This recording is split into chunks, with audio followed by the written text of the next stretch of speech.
Thank you for joining Hashtag No Limits. I am your host, Shelly Kino, and Hashtag No Limits is about, oh my goodness, Hashtag No Limits is about people who have had limits placed upon them by society, but who are busting through those limits. I apologize. I don't know why I just botched up the introduction there. I've only done this 197 times before, but anyway. Ophelia says in Hamlet, we know who we are, but not who we will be. And I believe that to be 100% true, and that there is not a better or more beautiful example than the caterpillar turning into the butterfly. Very quick science lesson for those who may not know. The caterpillar literally dissolves into cells and then reforms into the butterfly, but it's not finished struggling. It has to fight and work its way out of the cocoon in order for its wings to be strong enough to take it everywhere that it's going to go. While none of that seems or can be easy, neither is busting through limits that society places upon a person. And today I'm going to bring a guest on who's going to talk to us about some financial literacy, and specifically financial literacy for people who have someone with a disability in their life, because the financial literacy that they do and need is slightly different. And so I'm really excited to bring Stacy on, and I'll bring her on in just a minute. But before I do, I want to make sure that you like or subscribe to this channel. We are coming up on the 200th episode, and you do not want to miss that episode nor any other episode. So be sure you like and subscribe. And when it comes time for that 200th episode, we will be doing raffles throughout the episode of Cardinal baseball tickets, Holiday World Splash and Safari in Santa Claus, Indiana tickets, and I've got some other great prizes as well.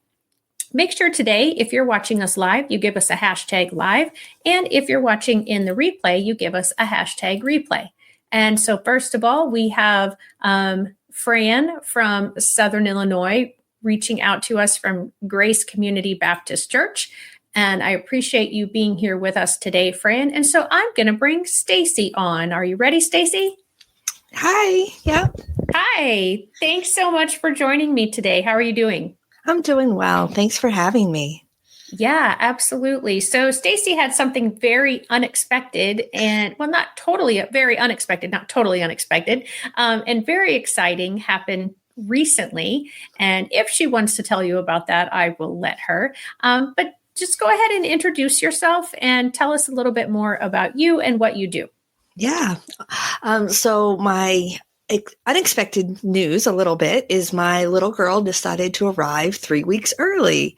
So exciting. Yes, such a blessing, but we were kind of expecting her more towards the middle of March, and she made her arrival at the end of February. So I am running on a little bit of sleep, but I'm happy to be here and to talk with you guys today.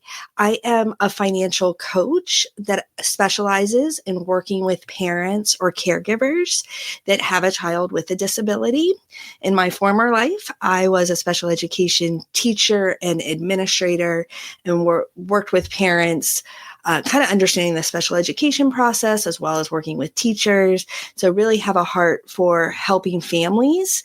And what I've noticed is that there are a lot of things that special needs families have to kind of overcome and manage. And sometimes that's tricky. And then some of the financial kind of decisions that they have to make, are a little bit more complex than maybe another family. So I really like being able to help support them in understanding all their different options, figuring out where to start, making sure that they're accessing the right resources, and really just providing that support and that non-judgmental, person to help guide them kind of manage next steps that they should do.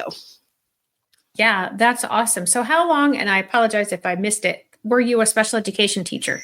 So I was a teacher for about 6 years, and then I kind of moved into the admin realm.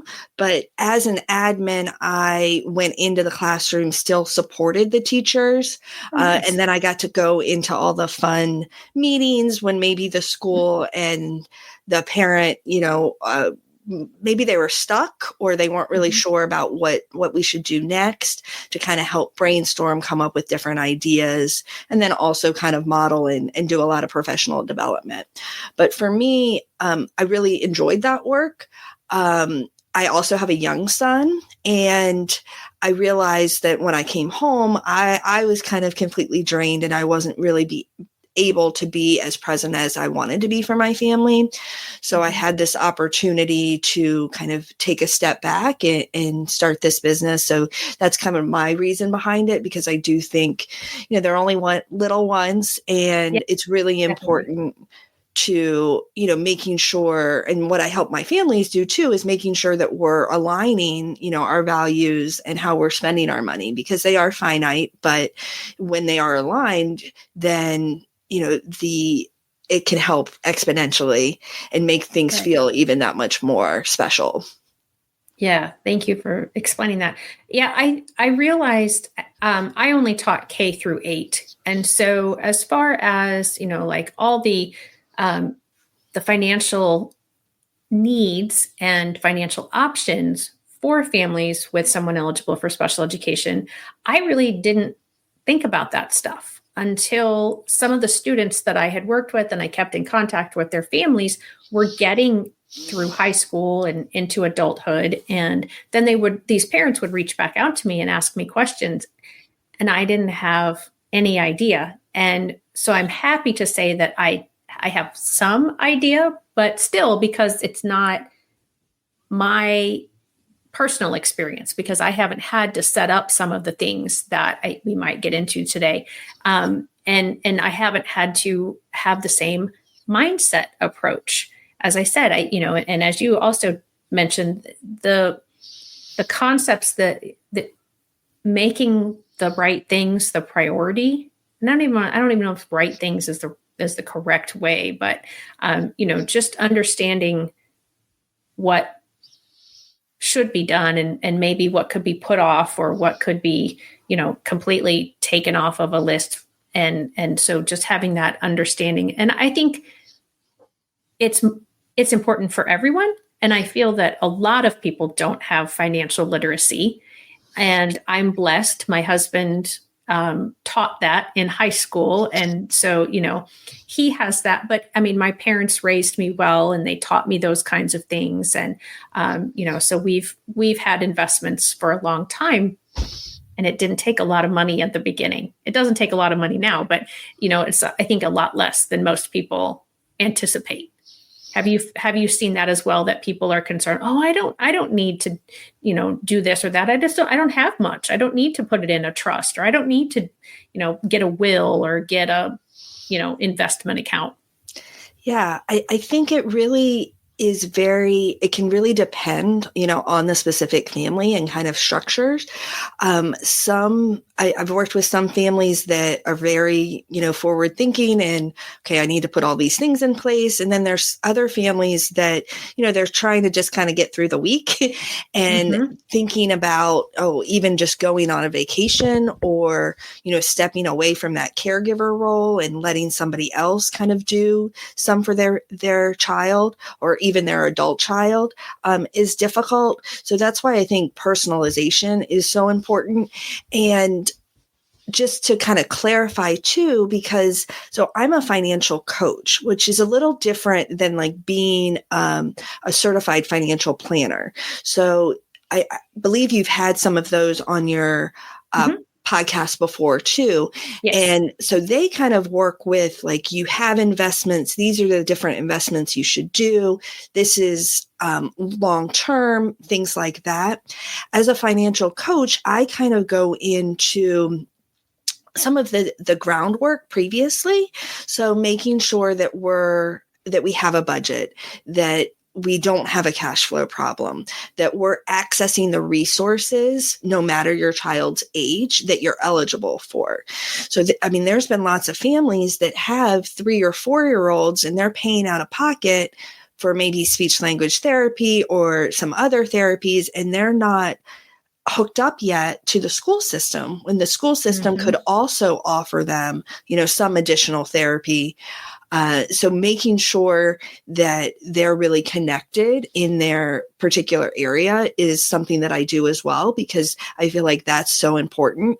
And one thing that's a little tricky is that although it's a federal law, states have kind of adopted their own, and then each individual place, like where you live, there are some different resources. So unless you happen to hear about those resources, or you have another parent friend who maybe has a child with a disability, you might not know all the different things. So that's another thing that I help parents kind of look at and make sure that they're responsible for. But what's been helpful for me is kind of looking, because there's so many different things you could talk about when you talk about finances. So I kind of created this financial wheel that I like to kind of walk people through, because that can kind of help conceptualize for them, okay, this is the area that I feel like I need help with. Or maybe we're going to start here, and then after this is good, then now we're going to move on to something else. So it really provides some structure, as opposed to, well, maybe I should save some money, which is what some people say. Right. Well, thank you very much for that clarification, because I do think I was kind of describing more of a financial planner and those kinds of areas than a financial coach. So I apologize, and I thank you for that. So you talked about your financial wheel. Would you like me to pull that up now, or do you want to talk about some other things first? Okay. Yeah, we can just kind of pull it up. Maybe we can. Oh, here. I have to figure out how to do it. It was already there, and I was like, why is it asking me to remove it? I was confused. So I apologize to the audience for that. So I'm going to give it the full screen so they can see it as much as possible. Great. So yeah, this is the wheel, and I like to think of it because all the pieces, play a role, right? And they're all important. And I kind of have a freebie that goes through, and people can kind of look and see, okay, these are the areas that I need to kind of focus on. But, really kind of we'll just sort of walk through it. Mindset, when we talk about money mindset, a lot of that has been developed when you were younger, and you might have like particular money scripts.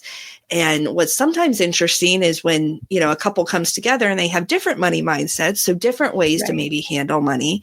And it's important that they're, kind of on the same page, and that they're also aware of some of these things, because some people kind of have it, and it's kind of an unconscious thing unless you bring it to light, that maybe, I'm not good with money, or only rich people are bad, or, some of these just scripts that kind of live in our head that can really impact the way we spend our money, the way we save our money, and like just the way that we view things. So I do think that that's an important part to go through with my clients, and really making sure that they understand. And then if need be, kind of looking at kind of reworking those thoughts, because, our thoughts do impact our behaviors, and, it can kind of be like a vicious cycle. So that's something that I often do. One of the very first things is kind of look at mindset. Yeah. And that's something that I have found when I talk about my understanding behaviors or my cognitive bias talks, is that we have those family traditions, those systems of meanings that are developed, like you said, in our early years. We see how our parents deal with money, or handle money. And in some families, money is talked about regularly and openly. And other families, it's not talked about. And it's never even discussed as, how much is in a savings, or how we have to pay our bills, or, and then also, like you said, some people have that mindset of, well, rich people don't work and they don't deserve it. And, they have all this negative attitude. And so, yeah, I appreciate you bringing all of that information forward. Yeah. And then, sometimes people come to me and they know, like, hey, I have student loans, or I have, $20,000 in credit card debt. And I know that that's holding me back from doing the different things that I want to do. So we also, if it applies, look at that debt and credit kind of piece and then come up with a good kind of repayment strategy for that. And it varies from family to family. Like some families are able to maybe use some tax refunds to kind of put towards their debts. So that can be helpful. I also use a tool. It's called Power Pay. It's from the University of Utah. It's actually a free tool that anybody can use. And you can put in all of your debts and they will kind of come up with the best way to pay them off, whether that is through, you pay the highest interest or so that avalanche method or that snowball method where you pay finish the debt that's the smallest amount and just to get rid of that. And then you roll the payment into the next debt. So that's been really helpful as a useful tool as well to just kind of see and to see what would look like maybe if you made some extra payments for that debt to be reduced. Yeah, I'm glad you brought that out because so often, even when I was young, I would only make the minimum payment on my credit card bill and thought, oh, okay, well, I could pay more, but if I don't pay more, I can use that money somewhere else to do something else.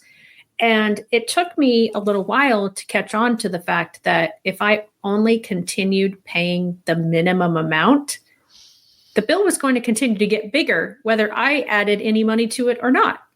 Yeah. Yeah. And sometimes, credit card interest rates now are not uncommon to be over 20%. Right. Car loans are now, sometimes 7 and 8% when they used to be much lower than that. So that compound interest, it's great when you get it for investments, but when you're paying it for the credit cards, then that's working against you and that can really hold you back. Sometimes too with special needs families, maybe they have some different medical debts. So kind of working, depending, a lot of hospitals will work with you like on a payment plan, but you have to ask for that if that's something, that applies to your specific situation. So that's another area that we can spend some time in making sure that the families have a good plan for dealing with their debt or credit, or, if they're getting ready to potentially looking at buying a house, what are some of the things that they need to do ahead of time to help build that credit? That kind of also falls under that. Right. One thing that I found out several years ago was, for example, a hospital.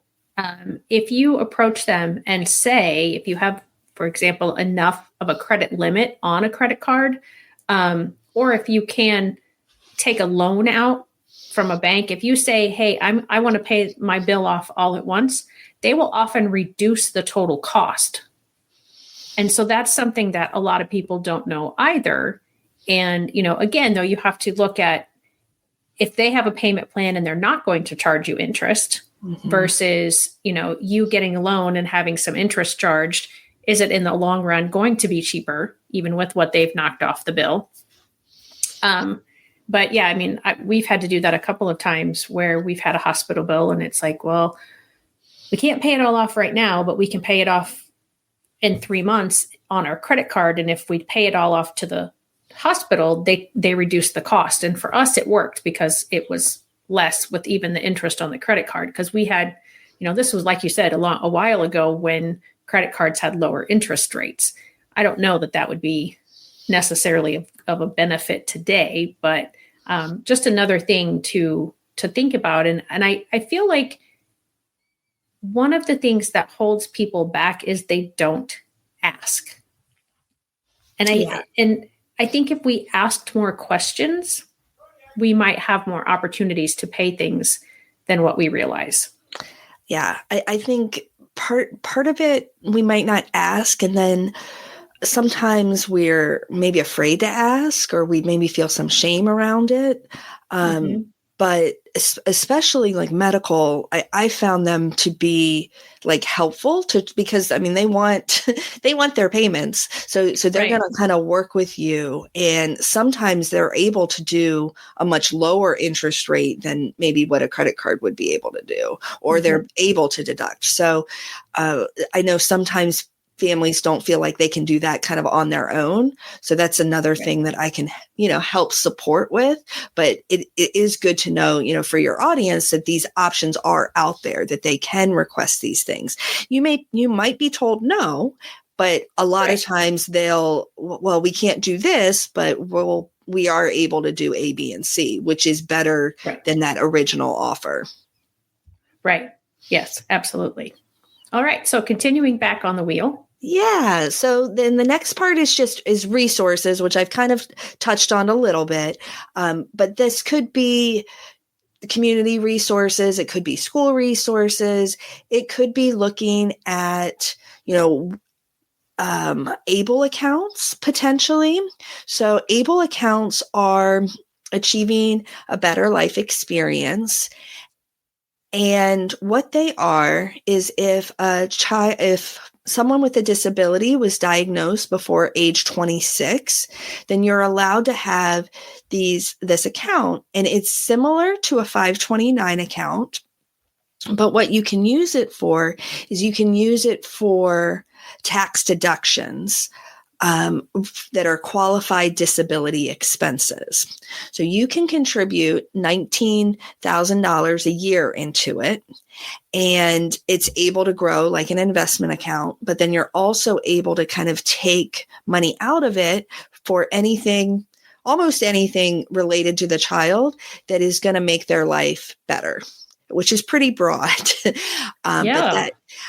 So I kind of like to think of it as like maybe like a HSA on steroids. So yes, you could use it for medical things, because we were talking about medical things, but you could also use it for, a family. If a family goes on a trip to Disney and the child with a disability goes too, their plane ticket, their food, all of their expenses, you could take out of this ABLE account. The other cool thing about the ABLE account is it doesn't count under their assets if they do receive Social Security income. So Social Security income, not to get too much in the weeds, but they're only allowed to have $2,000 in actual assets. But this ABLE account, you're allowed to have up to $100,000 in there. So it's actually an avenue and a resource for the person with a disability that they can use for a lot of different things and still have some assets. So it's a really valuable account that not everybody utilizes to their full extent. So that's another thing when I talk about resources that is really important. And it's something, the other piece is, it's something you can do without maybe doing a special needs trust. So if you maybe don't have a significant amount of money, but you want to pass some money on through, you could do that through an ABLE account and actually deposit it there. The downside, or one thing to keep in mind, is that you can only do it up to the gift limit, which this year is $19,000. So I know I said a lot right there, but it's just, it's a really cool account. A question that I have is, with these ABLE accounts, I know here in Illinois where I live, the schools are required now, when they give out the IEPs or the IEP draft, to include information about the ABLE account. So what are the criteria to be eligible for an ABLE account? Yeah. So to be eligible for an ABLE account this year, you have to have a disability that occurred before age 26. In 2026, that age is actually going to change to 46. Wow. Yeah, which is going to include many more people, which is going to be great. as well as, those that might have acquired disabilities through accidents, military, things of that nature as well. And then the other piece is that the disability has to be certified. And a lot of people ask, well, what does that really mean?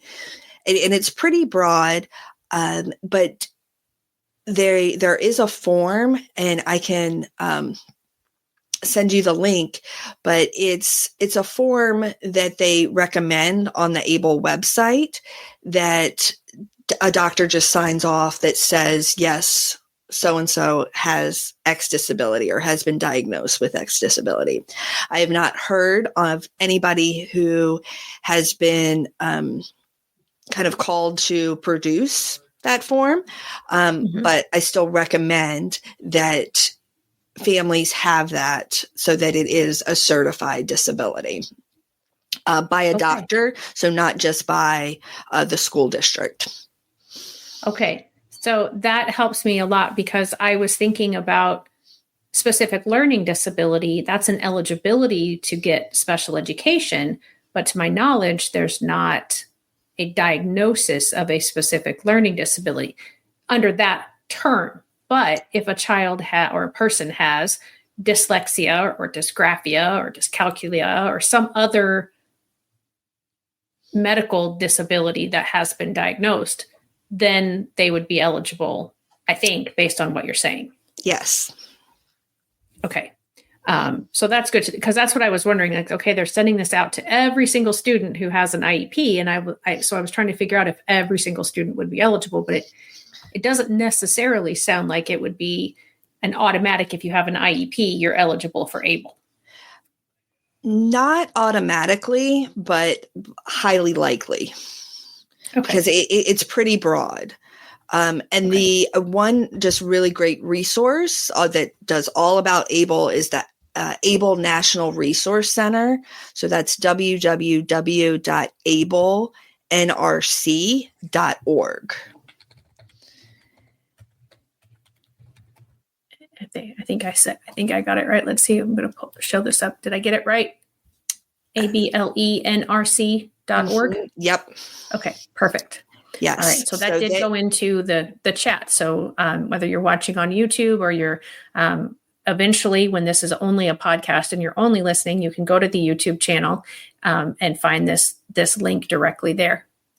Yes. And they kind of walk you through how to set up an ABLE account, where you can set up with the ABLE account, more information about those qualified disability expenses, what's included there.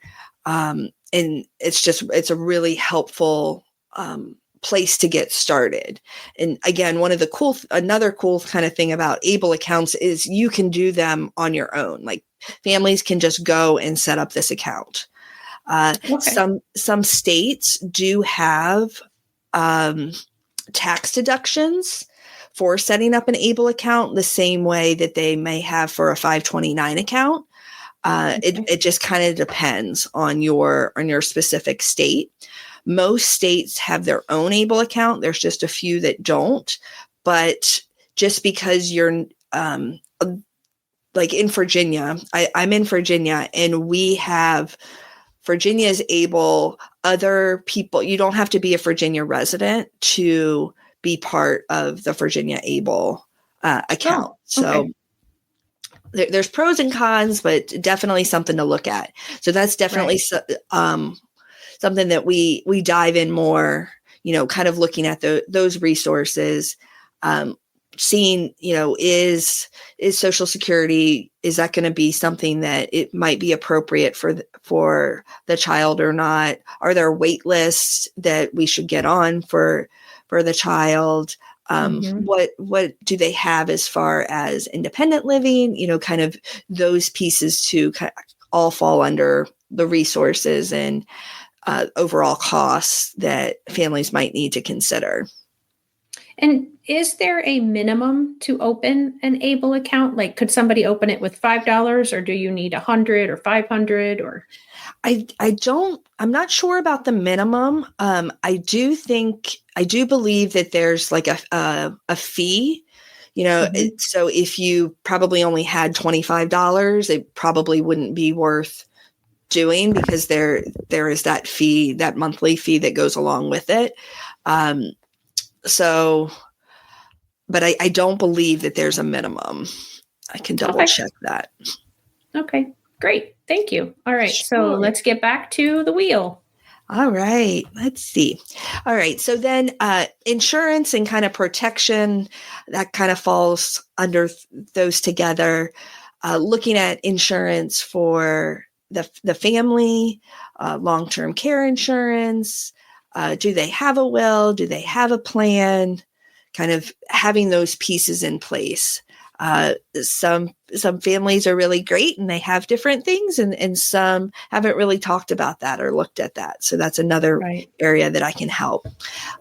Vision. So this one is really looking at that longer term vision for the family, for the child. What's it going to look like in 5 years? What's it going to look like in 10 years? What are we thinking after high school? Are we thinking that the child's going to live independently? Are they going to need some support? And then from that vision, how are we going to support that? So that's another place that we spend some time kind of looking at. And for some families, they haven't really been able to kind of think kind of some of those longer term visions, or even just that ideal. But by coming up with that, then we're able to kind of backstep and figure out, okay, this is the vision. This is what we want after high school. What are some of the things we need to put in place now so that we can reach that overall vision? Right.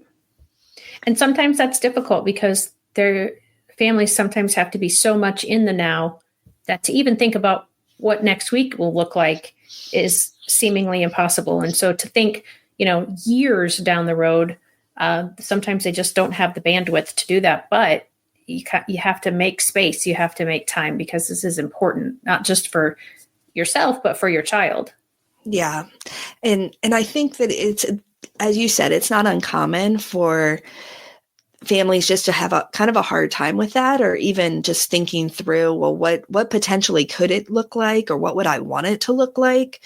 But I've also found that when we do that exercise and really spend some time with it, then maybe doing some of the day-to-day things now become a little easier, because we have a clear idea of what we want, in the future. And of course, that can change and shift over time, but even just having a general direction that we're going can be really helpful. Right. Absolutely. And then next is emergency fund or savings. The general rule for an emergency fund is 3 to 6 months of living expenses that are put away. I think, especially right now with all the things going on with the economy, even having a larger emergency fund, to me, and those that I've worked with, it helps create some more sense of security to know that, okay, even if things change drastically, maybe I have a year of expenses covered, that I don't have to worry.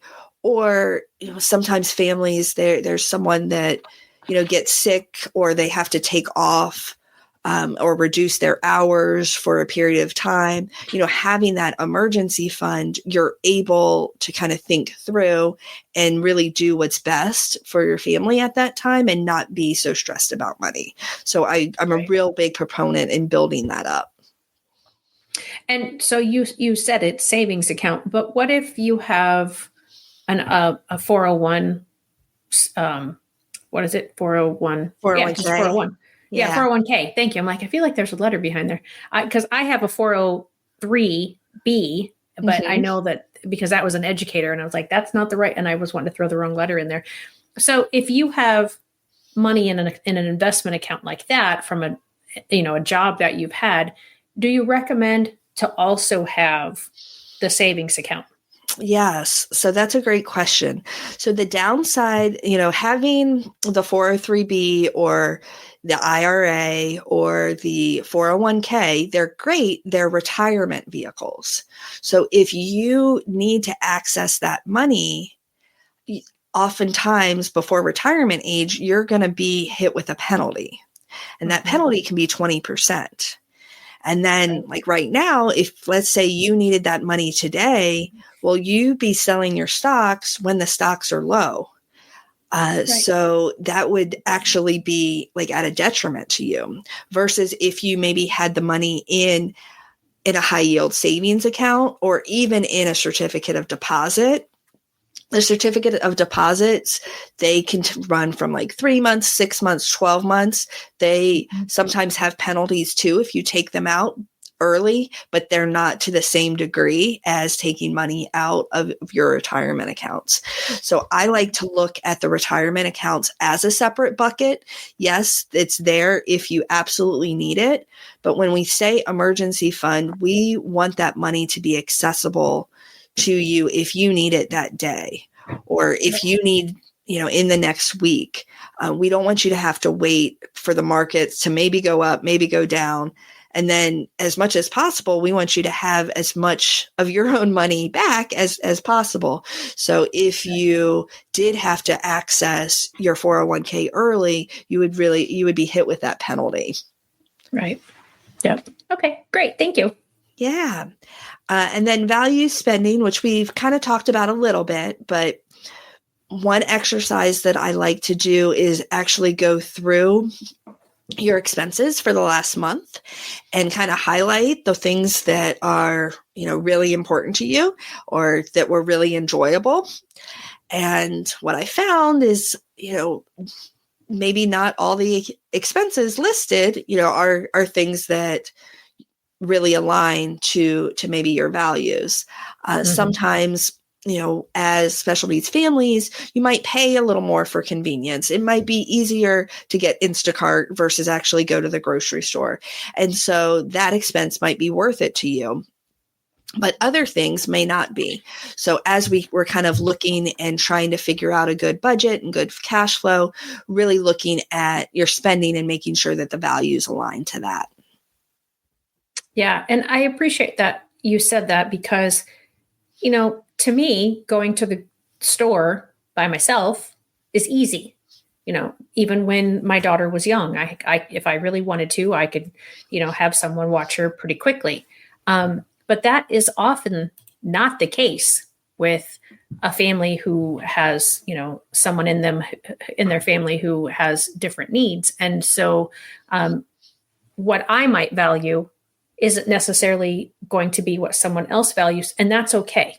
And there should not be judgment or shame or, anything negative, because if that's what a family needs, that's what a family needs. If that's what they choose to spend their money on and that's a value for them, then I don't think we should look down on them they have to take care of their own mental health too. And for a lot of parents, that's a mental health issue. Like, okay, I could just go get the groceries or I can just have the groceries delivered and I don't have to try to go, get the child in the car and go to the store and do all the things and, possibly have whatever happen at a store and maybe have to leave without the stuff anyway. And so I really appreciate that you said that in that way, that it's their value. What do they value? Right.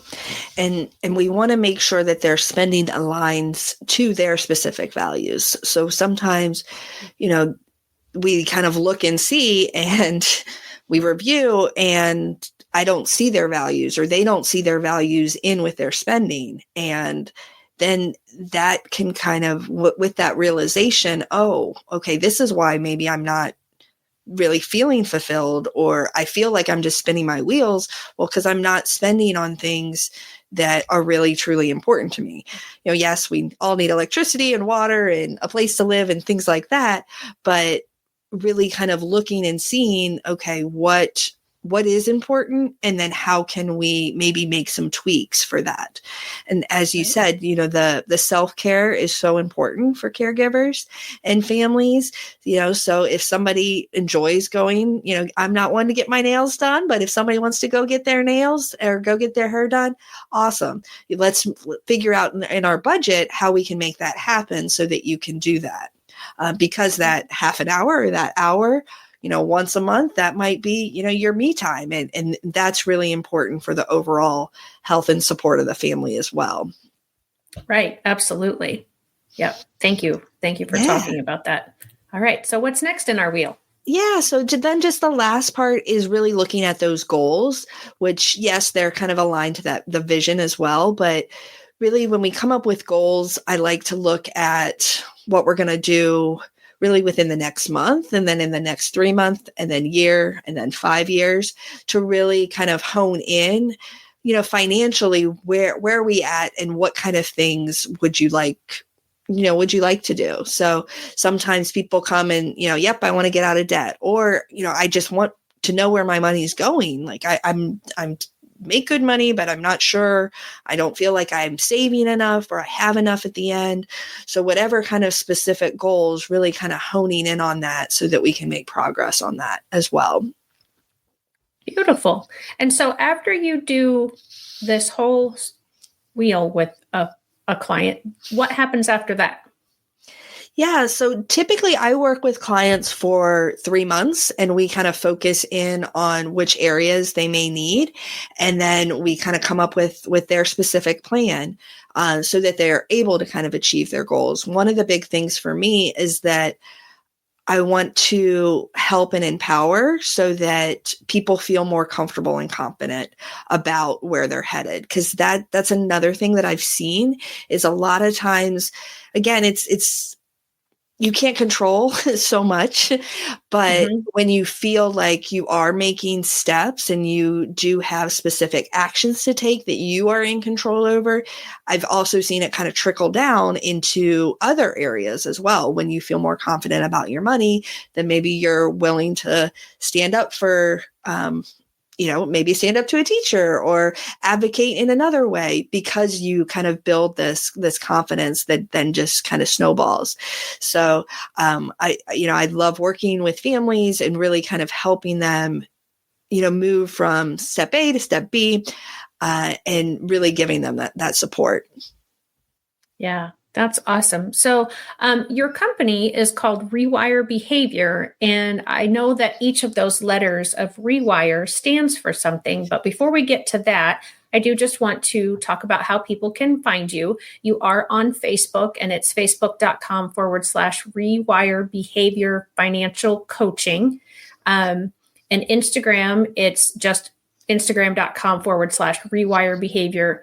And then on LinkedIn, it's just look up Stacy Blackshear, and you might find her that way. And I do just want to pop up your website again, which we saw a glitch before we came on air. So if that glitch is still happening when you check this out, if you're listening on the podcast or you're listening to this in replay, just check back in a day or two, and I'm sure everything will be fine. But if you need to get a hold of Stacy, and the website still is being a little pain, you can just reach out to her at Stacy, Stacy, at Rewire Behavior, which is REWIREBEHAVIOR.com. So Stacy at rewirebehavior.com. And remember, if you are watching this near the beginning of March of 2025, she has just had a baby, so she might not be able to get back to you as quickly as maybe she will at other times. But I know that she will get back to you, especially if you email her. So let's go ahead and talk about what the letters in Rewire stand for. And do you want me to show your, is there anything after the behavior or the financial wheel to talk about the Rewire stuff? Or no. So in the financial wheel, if those that are interested, I kind of have like a little handout that they can actually go through on their own. If they're interested, they can shoot me an email and I can send that to them. And it kind of has some questions so they can kind of rate themselves. And it just goes into a little bit more depth than what we talked about. Okay, perfect. So go ahead and tell me then, what do the letters in Rewire stand for? Yeah. So this is kind of the process that I use to kind of look at my own kind of financial life and kind of put myself on a path where I could really spend the time the way that I wanted to, align to my values and spend my money. So they've kind of been tweaked over the years, but it's kind of the basis. So the very first thing is really kind of to reassess, your financial reality. So kind of where are you at? And that oftentimes is really getting clear on your expenses, your cash flow, as well as your net worth with those assets and debts that you may have. And it's really important to put everything down. Sometimes we like to kind of sugarcoat or only look at one piece, but we need to bring in all the accounts to really get a picture. A lot of times I found that, not everybody has done this, or maybe they did it like 10 years ago or before they got married, and things have changed. So it's really important to kind of, when we're starting, go ahead and lay everything out so that we can get a clear picture. Perfect. And then from there, we want to establish those clear financial goals. So, okay, this is where we're at. Where do we want to be in 3 months, 6 months, a year, and come up with those. And then the next part is to weave together, a plan. Like how are we going to get there? We have these beautiful goals. If we have the goal to pay off our credit cards, okay, how are we going to do that? Are we going to take a second job? Are we going to make some extra payments? Are we going to reduce some of our expenses? What are some of the things that we're going to do in order to achieve that? Mm-hmm. That sounds good. And then the next part is invest. And this investment could be investing in the stock market or potentially even investing in yourself. Maybe there's maybe a course, maybe there's something that you would like to learn how to do that could maybe increase your income. Kind of really look at that and become more aware. So to kind of strengthen that plan. Next step is invest. And then as you're running through that plan, we need to then review how it's been going. So review and adjust your plans and actions. I found that sometimes we come up with the plan and then we just let it go and we don't kind of look back to see, okay, how's it working? Or, I thought I could make an extra $200 a month to my credit cards, but I realized that I can't. What's the new plan, or how am I going to shift, and kind of spend some time with that. And then the next part is really taking that empowered action. You feel comfortable. We have the plan in place. We maybe tweaked it, reviewed and adjusted. Okay, what are you doing moving forward for your financial goals as well as your family? That's awesome. And how long did it take you to come up with all the acronym for Rewire? Yeah, well, I mean, it's been a process, so me personally, I kind of went through, some ups and downs as we all do. And kind of with a lot of reflection, trying to figure out, okay, because I went through a divorce previously. And so looking at that, I had to kind of come up with, okay, what am I going to do now? And how am I going to move forward? And so those were kind of some of the steps that I took. Got it. Cool. Thank you. Yeah. So I know that you mentioned before that you could send people, if they emailed you, that you would send them your little, what did you call it? I'm sorry. A little handout for them that kind of goes over the different areas and has them kind of assess too, which areas, kind of a little self-assessment, some questions to ask and things to consider that would be helpful for them.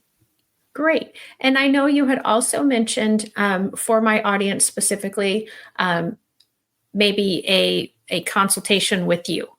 Did you Yes. want to talk about what that would be, how they would set that up, Yeah, what they would maybe sure. talk about? Yeah, so again, probably if my my website's down right now, go ahead and you can just email me, and we can just kind of talk about your specific family situation, what's going on. I can offer some support, advice, and then see potentially if it's a good fit for us to maybe work together, or potentially how I could help you. And you can work with anybody anywhere in the country, or do they need to be there in Virginia with you? Yeah, no, we can do virtually anywhere. Just do meetings via Zoom. There's also kind of just some different handouts and things that I send virtually. If you happen to be in the Hampton Roads area, I always love to meet in person too, but that's definitely not required. I have clients all over. And when you say all over, that was going to be my next question. Are you able to help people in other countries, or do you really just stay in the United States? So as of now, I've just stayed in the United States. I think that some of the things are applicable throughout. The part that would be different, that I would not be kind of an expert in, or would not feel comfortable calling myself an expert in, would be like the specific resources or some of the laws that they may have in their particular country that we don't have in the United States. But as far as kind of organizing your finances, helping with your mindset, your goals, that's certainly something that I can do. And I also I collaborate with another financial coach that is over in London as well. And so I do have the kind of that connection if need be. Wonderful. All right. So, Stacy, we're getting close to ending time, and I just want to give you the opportunity. If there was something that you're like, I really want to talk about, or I really want to make sure we covered this, that if we haven't done that, that we take the time now to cover anything that we might have missed. Yeah. So I guess one thing would be, just for your audience, that sometimes finances can kind of feel overwhelming. And so then we don't look at them. Mm-hmm. And then by not looking at them, or putting them off or putting them to the side, they become bigger and bigger and bigger, like of an issue, when maybe they don't have to Right. be. So really kind of taking that next, small step. So if that's kind of you and you're like, I'm just not sure, feel free to email me. We can kind of talk. We can kind of see what would be best for you, and how I can help. I'm all about, helping families, because I know that the families are just so important, and that you guys are doing so much in so many different areas. And so really, this is just something that I love to help support you in, to try to make your life a little easier and less stressful. Yeah, I think we could all use less stress in our life. Yeah. I think everybody has an area, at least one, that they could use less stress in their life. Yes. For sure. Well, Stacy, thank you so much for being my guest today. And thank you for sharing all of that knowledge and your financial wheel. And I was really hoping we would get to see your new infant, but I understand, wanting to let her do her thing while you're able to focus on this. And so I greatly appreciate that and your time today. So guys, remember, if you're looking for a financial coach, reach out to Stacy Blackshear. Again, I'll pop up her website, and is rewirebehavior.com. And if you want to reach directly to her without going to the website, it is Stacy, Stacy, at rewirebehavior.com, and she will get back to you. And if you want that free handout that she mentioned before, be sure to reach out to her. Or if you want that free consult with her, make sure that you let her know that you saw her on #NoLimits and that you would like to talk with her more about that consultation. And then also, as I said at the beginning, it's almost the 200th episode, and I am really proud of that. I appreciate all the guests that I've had over the years. And so on April 1st, if all the guests that are scheduled between now and then show up and my shows can run, then that will be the 200th episode. So make sure that you've liked and subscribed to this channel on YouTube specifically, and that you don't miss that episode, but you definitely don't want to miss any episodes, because I'm always bringing you great, insightful people like Stacy and so many others that have been on my show. So thank you all for joining me. Have a great rest of your week. I'll see you next time. Hey, parents and teachers, are you tired of IEP meetings that feel like a battle? Let's put an end to the tension and create a collaborative, calm, and respectful environment together. Shelley Keno, your go-to IEP consultant, can transform your meetings into positive and productive experiences. With Shelley Keno, your child is her top priority, your voice is heard, and you become confident. Shelley Keno is making the world better for all, one IEP at a time. Visit www.shelleykeno.com for more information and set up your free 20-minute consultation today. That's shelleykeno.com, SHELLEYKENOW.